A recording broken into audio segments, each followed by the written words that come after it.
Bonjour à tous et bienvenue sur la tribune de Coruscant pour cette nouvelle vidéo de La Tribune vous répond, série de questions-réponses sur l'univers Star Wars.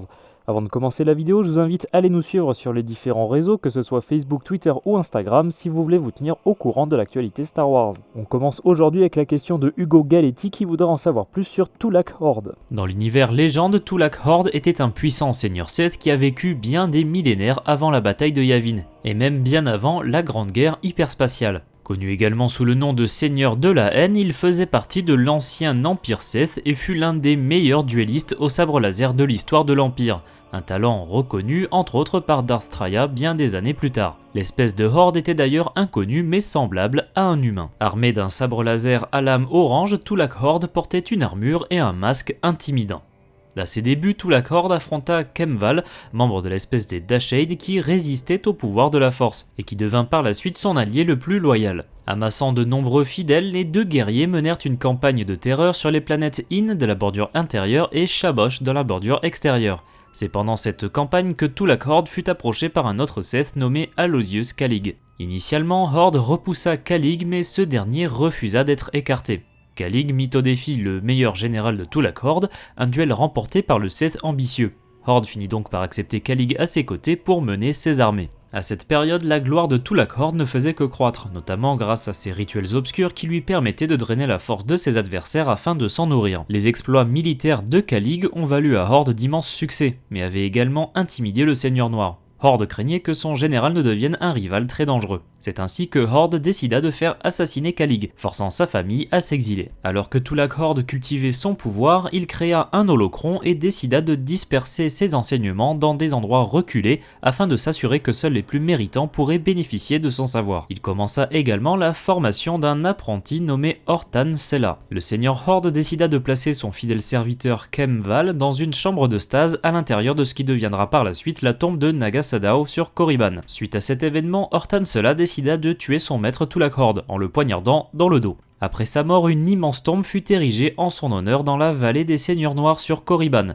Il y fut enterré avec ses nombreux écrits, son holocron et son masque. Bien des siècles plus tard, vers 3960 ans avant la bataille de Yavin, la tombe fut visitée par Revan, qui y découvrit des cristaux de sabre laser rares ainsi que le masque de Tulak Hord. Avec la résurgence de l'Empire Sith suite à la défaite de Darth Malak, certains des artefacts de Tulak Hord furent redécouverts, comme par exemple le sabre laser à lame orange de Hord, qui fut retrouvé par Darth Mar. Pendant la guerre froide entre la République et l'Empire Sith, le serviteur de Tulak Hord fut retrouvé par un inquisiteur Sith nommé Kalig, un descendant du général Aloysius Kalig, qui servit Hord avant de se faire assassiner. Kalig réveilla Kemval qui finit par considérer le jeune seigneur noir comme un digne successeur d'Aloysius Kalig et également comme un successeur du seigneur Tulak Hord. Ce jeune Sith devint par la suite Darth Nox, un seigneur noir redouté de l'Empire Sith. On poursuit avec la question de Sylvette qui voudra en savoir plus sur la forteresse de Darth Vader. Nous avons pu découvrir dans Rogue One la forteresse Vader, un immense château bâti sur Mustafar pour le seigneur Vader. Cette forteresse a été construite 12 ans avant la bataille de Yavin sur l'emplacement d'un ancien temple Sith dont il ne restait qu'une caverne à l'époque impériale. Dans les profondeurs sous la forteresse se trouvait également la forteresse Corvax qui pourrait dater d'avant même la République. Le design de cette forteresse a été conçu par Darth Momin qui put interagir avec Vader grâce à son masque. L'idée était que la forteresse pourrait canaliser l'énergie de la Force afin de donner accès au côté obscur, un moyen possible pour Vader de ressusciter Padmé Amidala. Les tentatives du Seigneur Noir furent vaines, la forteresse devenant tout de même la résidence de Darth Vader, qui avait l'habitude d'utiliser une cuve à Bacta pour se soigner. Aux côtés de Vader, on retrouve un serviteur nommé Vané. Initialement, ce dernier était un inspecteur impérial rendu fou par les fumées de lave de Mustafar.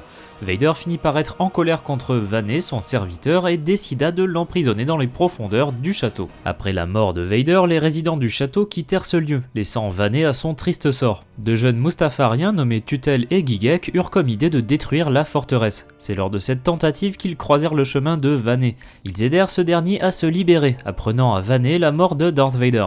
Révélant sa véritable identité, Vané déclara que ceux qui voulaient profaner le nom des Sith mériteraient la mort, poussant Gigek à déclencher les explosifs qu'ils avaient placés à la base de la forteresse. Cependant, le château resta en place et Vané parvint à survivre à l'explosion.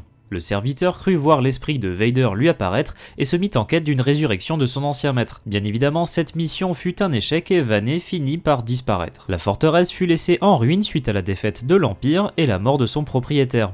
Le territoire sur lequel se trouvait l'édifice fut à terme protégé par les Alazmec de Winsit, un culte Seth qui s'était établi sur Mustafar. Snoke a un lien avec cette forteresse, car bien que nous ne sachions pas exactement comment il se l'est procuré, le suprême leader du Premier Ordre possédait une bague ornée d'une obsidienne noire issue des catacombes du château. 35 ans après la bataille de Yavin, Kylo Ren, en quête d'Exegol et de Palpatine, trouva l'orienteur Sith de Vader dans les ruines de la forteresse, après avoir affronté les Alazmec. Dans l'épisode 9, nous ne voyons pas le château de Vader, mais d'après quelques concept art, nous aurions pu voir une scène assez différente avec un combat sur un pont menant à la forteresse. Mais cette idée fut finalement écartée. Le concept d'une forteresse pour le personnage de Darth Vader est issu de dessins préparatoires réalisés par Ralph McQuarrie pour l'épisode 5. Dans l'univers légende, cela a donné par la suite le château Bast sur la planète Vjun, qui fut utilisé par Vader comme une forteresse.